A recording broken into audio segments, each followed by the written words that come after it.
¿Qué tal? Les cuento un poco una intro de la charla. O sea, esta charla es un poco historias de guerra en algún aspecto. Cuando la timeé hay un par que no se las voy a poder contar. O sea, no me da el tiempo, no tengo forma de meterlas en 20 minutos. Así que lo que yo voy a contarles un poco es básicamente cómo... voy a bajar un poquito esto. Es cómo hacemos, cómo razonar sobre análisis de performance en producción en aplicaciones grandes, cómo lo encaramos nosotros por lo menos, y tratar de seguir alguna historia de análisis de CPU específica que tuvimos el año pasado, como para tratar de ejemplificar cómo se hacen este tipo de razonamientos, digamos. O sea, para darles un poco de contexto, como esta charla está basada en un ejemplo, les tengo que dar un poco de contexto de un aspecto práctico que tenemos nosotros, o sea, en Medallia. O sea, nosotros, gran parte, el producto principal que tenemos, o sea, está montado sobre un motor de analytics en tiempo real, que es in-house. O sea, es un bicho muy, muy grande, tiene más de 10 años de desarrollo encima. Típicos datasets que corren este coso son entre 1 y 10 terabytes de datos crudos. Después eso termina en memoria, corriendo en VMs de 100 gigas de RAM o más. O sea, las más grandes están alrededor de 900 gigas en máquinas de 1 tera, tera y medio. Esto además es distribuido. Los clusters más grandes que tenemos de distribuidos no son muy grandes, o sea, todavía es medio, son básicamente máquinas, estamos estandarizando en máquinas de 256 gigas. Y el chiste de esto es básicamente tratar de contarles un poco cómo son los trade-offs prácticos que tenés en esta escala para analizar performance y cómo decidís en qué gastás, digamos, en qué invertís tu tiempo. O sea, siguiendo un poco con el contexto, o sea, básicamente cada uno de los nodos que nosotros operamos tiene entre 100 millones y 1000 millones más o menos de filas de datos. Las columnas son de 100 a 20.000 fields por fila. Y tiene una mezcla de fuentes de datos, o sea, redes sociales, encuestas. Típicamente son encuestas la mayor parte. Uso de tracking, tracking de uso de la aplicación en sí mismo también se maneja acá adentro. Y tenemos que tener tiempos de query sub-second. O sea, ese es básicamente nuestro SLA. O sea, nosotros un query sobre un dataset de estos tiene que tardar menos de un segundo, arbitrario, cualquier cosa. Los datos típicos son principalmente datos de encuestas, o sea, son preguntas sencillas con cardinalidades pequeñas. O sea, por ejemplo, en una escala de 1 a 10, ¿cuál es la probabilidad de recomendar X cosa? Y esto queda bastante reducido. Esto te da ciertas ventajas en la forma de representación de datos. Y disculpen si voy a ir un poco rápido porque si no, no entramos en el tiempo. Y los queries típicos terminan en última instancia generando tablas. O sea, en realidad son hipercubos, pero el caso normal es pensarlos en una tabla. Por ejemplo, en este caso, vos estás tratando de analizar el efecto de la registración y los almuerzos por zona en distintas cosas, digamos, en una encuesta hipotética, digamos. O sea, y cada una de las celdas es una agregación sobre los datos. Este tipo de queries, esencialmente, o sea, tiene un patrón de ejecución muy, muy sencillo. Son básicamente un full row scan en memoria. O sea, hay algunas optimizaciones, heurísticas y cosas, pero no son queries indexadas. O sea, como son queries de analytics, y esencialmente vos lo que estás tratando de agregar es sobre grandes poblaciones de datos, hay poca restricción poblacional, entonces casi todo te conviene mirar la data, es más fácil directamente mirar prácticamente todo. Con lo cual esto sugiere una estructura de queries que para cada fila hay un filtro global que decide si la fila es interesante o no, y para cada una de las cosas que estás procesando lo baqueteas, digamos. Este sería un ejemplo de tipo. Y esto lo tenés que hacer en menos de un segundo para cientos de millones de filas, digamos. Entonces, dado este contexto de aplicación, digamos, o sea, nosotros cómo pensamos la performance de esto y cómo encaramos el análisis y la optimización de una aplicación de este estilo. El motor de queries que soporta esto básicamente, primero tiene un par de características interesantes. O sea, por un lado, cada una de las queries usa generación de código on the fly. O sea, esto te da o sea, no podemos para estos niveles de latencia operar directamente en modo interpretado porque es intractable, básicamente. Los datos están representados en memoria, en un store columnar, y se empacan tratando de usar la menor cantidad de bits posibles. O sea, el problema del layout de memoria es básicamente una mezcla entre un problema de compresión de manera tal que el query runner pueda acceder a estas cosas muy rápido. la cantidad de VMs que tenemos en producción, estos son, hay muchísimos clusters para distintos clientes, tenemos decenas de miles de VMs corriendo en prod en distintos estados, contando las de QA y las de producción. Si vos lo pensás en el contexto de si vos tenés más, ponele 1000 servers de $10.000 cada uno, cualquier mejora, una mejora de performance del 10% en cualquier dimensión interesante es $1 millón básicamente lo que estás ahorrando en costos de capital, o sea, en utilización. Entonces, esto ya sugiere algo. O sea, el tema de optimización de performance, cuando vos estás operando en una escala grande, lo tenés que básicamente chequear contra esta máxima. O sea, el salario y el costo de oportunidad del tiempo de ingeniería invertido en la optimización tiene que ser menor que el costo de comprar más hardware. O sea, esencialmente elegí tus batallas. O sea, el costo de oportunidad muchas veces uno no lo toma en cuenta, digamos, o sea, pero tenés que pensar qué es lo que es el ingeniero que vos tenés atacando un problema de performance, que típicamente son de los mejores que tenés en una organización, no está haciendo por atacar eso, digamos. ¿Qué otra cosa que te agregue valor podría estar haciendo? Acá tenemos un sanity check nuestro, básicamente. O sea, si una semana nos ahorra más de $10.000, hacelo, si no, ni te molestes. O sea, esa es la... otra forma de verlo es básicamente, si solo tenés una semana, ¿dónde gastás tu tiempo? Ese es como el problema básico. Típicamente esta decisión, estoy luchando con el micrófono, típicamente esta decisión se hace en base a cosas que uno asume, el famoso educated guess. Si tenés evidencia empírica, grepeando logs es una gran herramienta para decidir en qué vas a perseguir. Entonces, en el contexto nuestro en particular, vos lo que tenés que pensar es en qué dimensiones de performance te importan. O sea, en el caso nuestro, I/O no es un importante. Hay otras compañías con otro tipo de problemas donde I/O se empieza a poner en juego, pero en el caso nuestro, básicamente tenés una problemática de dos ejes: cuánta memoria estás usando y cuánta CPU estás usando. O sea, ambas son traducibles a dinero en el fondo, en última instancia. Y aquí hay una cosa que a mí me gusta mucho, que es básicamente, si un problema de performance no se puede resolver con dinero, no es un problema de performance, tenés un problema de calidad. O sea, piensen en orden algorítmico, estás usando el algoritmo equivocado. O sea, eso no es un problema de performance. O sea, el problema de performance es vos le tirás más plata y se arregla. Entonces vos lo optimizás para ahorrar plata. Esencialmente eso es lo que estás haciendo. Hay algunos casos que pueden ser patológicos. Por ejemplo, en caso de Java, los full GC, el GC Hell, como se le dice, normalmente es una cosa jodida. Tener un solo core al máximo y no todos, eso es grave. Y eventualmente siempre llegas a un punto donde, por más que vos le tires problemas, esta es como la salvedad, ya no podés comprar una máquina más grande. O sea, típico ejemplo, máquinas de más de 1 tera de RAM, empieza a ser, la curva de costos se te va un poco más arriba. Entonces, la forma de encarar, o sea, tenés dos cosas tácticas que haces y cosas más estratégicas. La forma de encarar el análisis de performance es básicamente buscar de las dimensiones que a vos te importan, cuál es la más grande, cuál es la que tenés que perseguir primero. Y necesitas alguna estimación burda, digamos, o sea, de más o menos de utilización de recursos a gran escala, ya sea CPU, en el caso nuestro CPU memoria. Estas cosas las podés sacar con métricas muy básicas a nivel data center, o sea, el uso promedio de CPU, el uso pico de CPU en el data center, eso te da una idea de básicamente dónde empezás a tener un problema de capacidad. Si eso se te va muy arriba y tenés una curva de crecimiento, tenés que ver en qué momento. Te conviene planear unos 6 a 12 meses antes, cosa de tener un poco de buffer, o sea, de cada tanto chequear hacia dónde está yendo, digamos, para evitar meterte en un brete. Entonces, dicho esto, digamos, como para cómo encarar este tipo de problemas a gran escala, después, en la práctica, cuando vos tenés que atacar un problema puntual, ¿cómo lo haces? Digamos, o sea, enfoquémonos en CPU, que es lo único que me va a dar tiempo, no les voy a poder hablar de memoria y de otras cosas, pero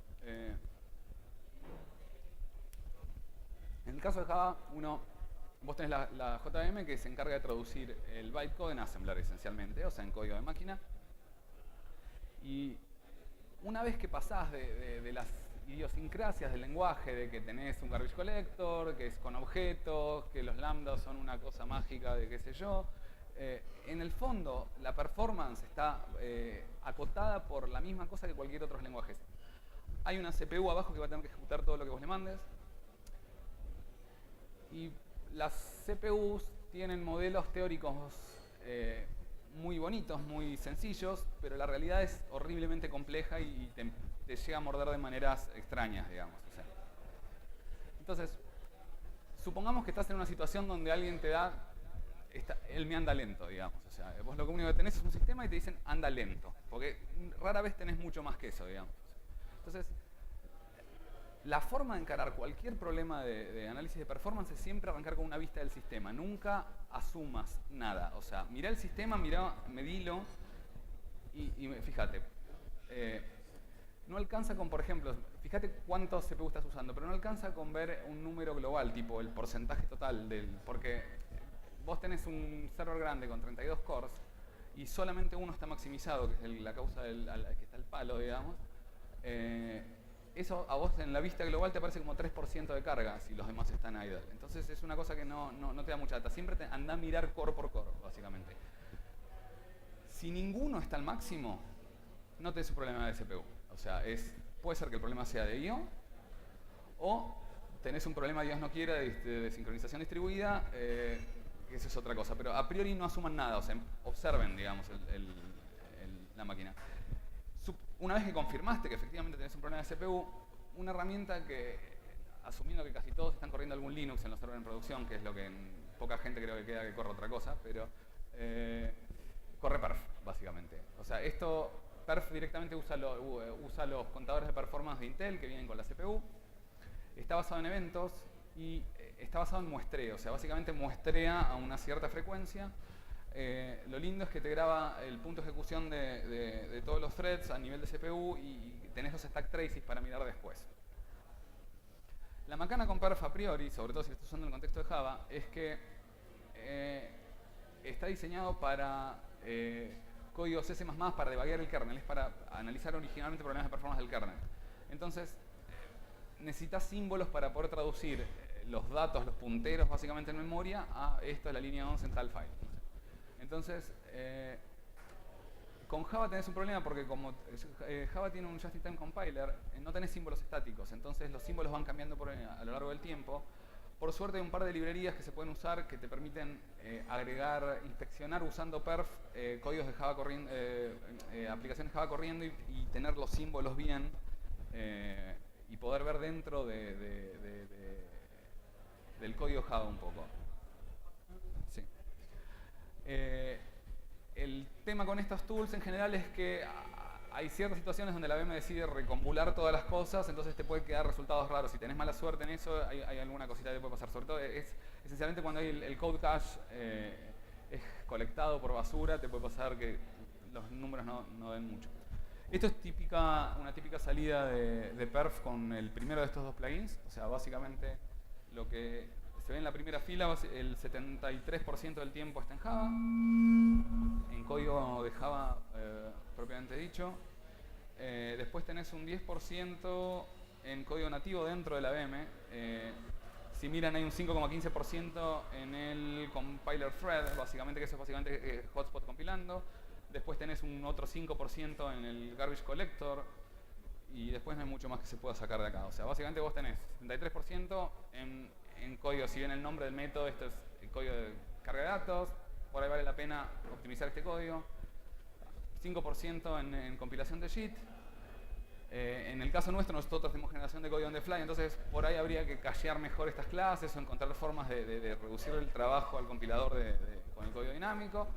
Y 5% del código de la CPU usada en el GC. Por ahí deberíamos generar menos basura durante las corridas. O sea, esta es como o sea, ya con una vista global, o sea, vos lo que te apareció inicialmente como un problema de CPU, tenés un paneo general que te permite decidir en qué te vas a enfocar, digamos, en qué estás gastando.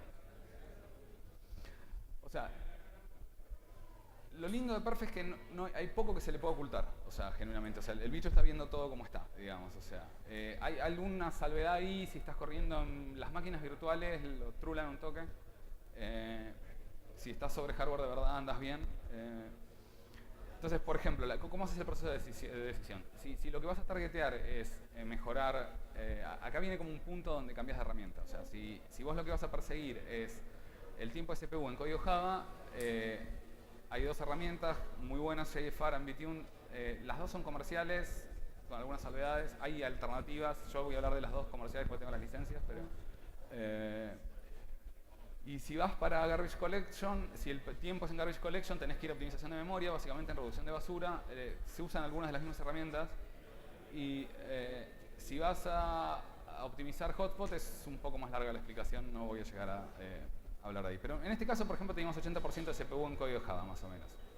Entonces, la primera herramienta que yo les recomendaría, que si tienen que ver esto, es el Java Flight Recorder. Viene con la VM, o sea, es parte de Mission Control. Se puede correr en modo pasivo.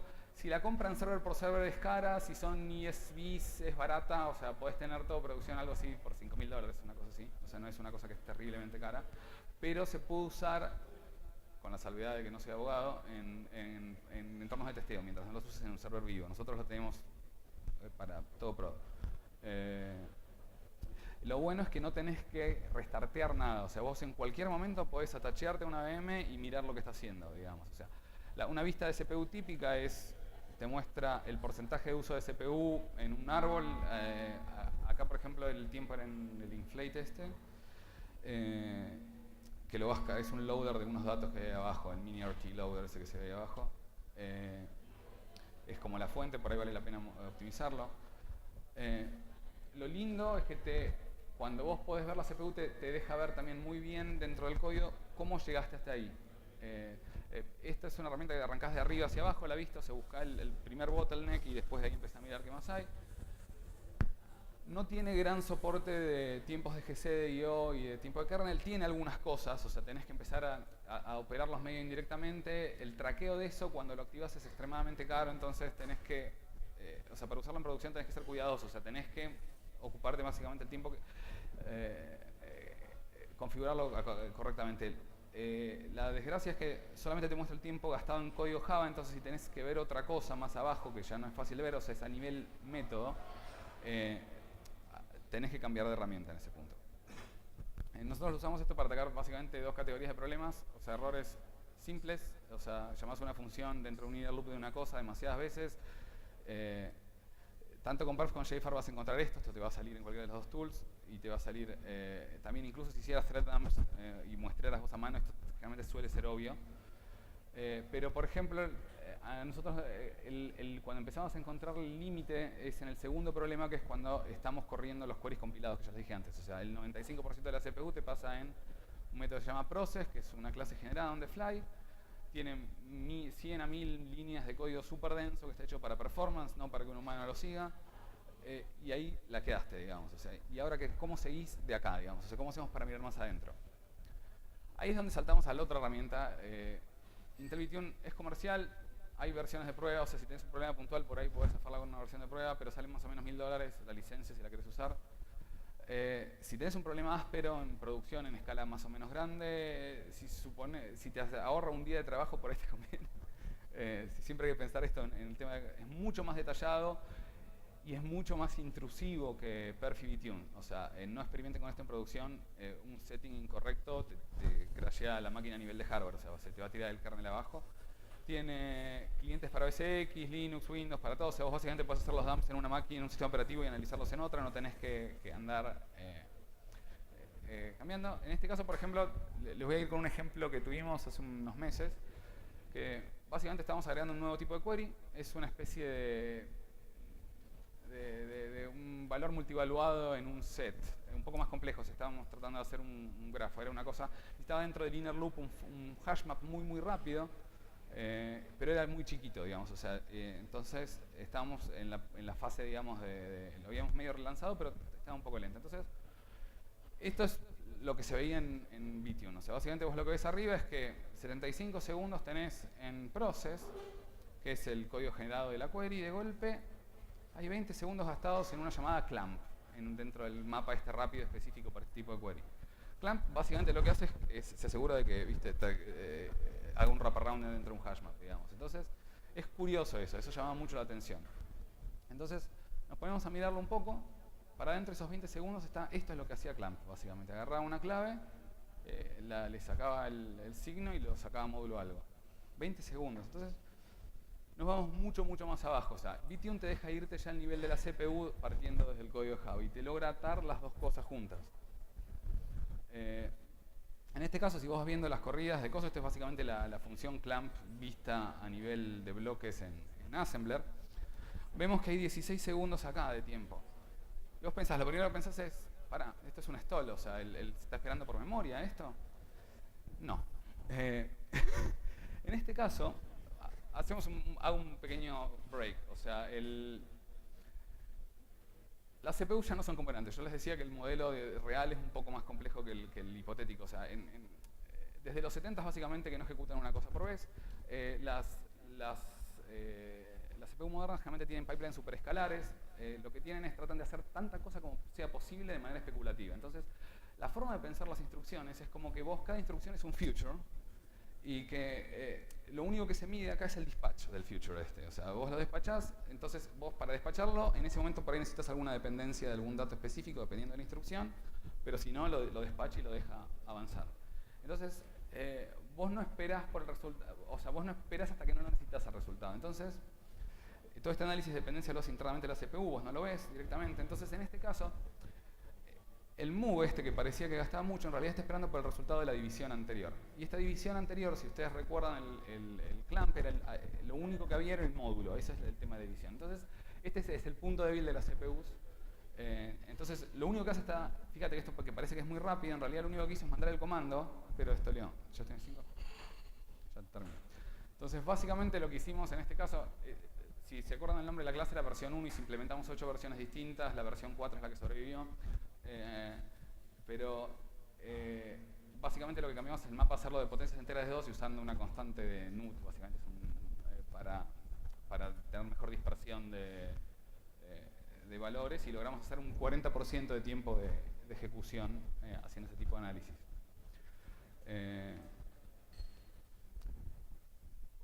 ¿Por qué optimizamos clamp? ¿Por qué no ir al process directamente, que es el 75%? ¿Por qué al low hanging fruit? O sea, era el que si vos mirabas el análisis inicial que veíamos con todos los tiempos, ese era el que era conceptualmente el más sencillo y estaba comiendo un porcentaje grande. Entonces, si vos atacabas ese, era el que más ganancia te daba. O sea, era mucho más el bang for buck, o sea, lo que invertíamos en esfuerzo versus lo que sacábamos era mucho más alto.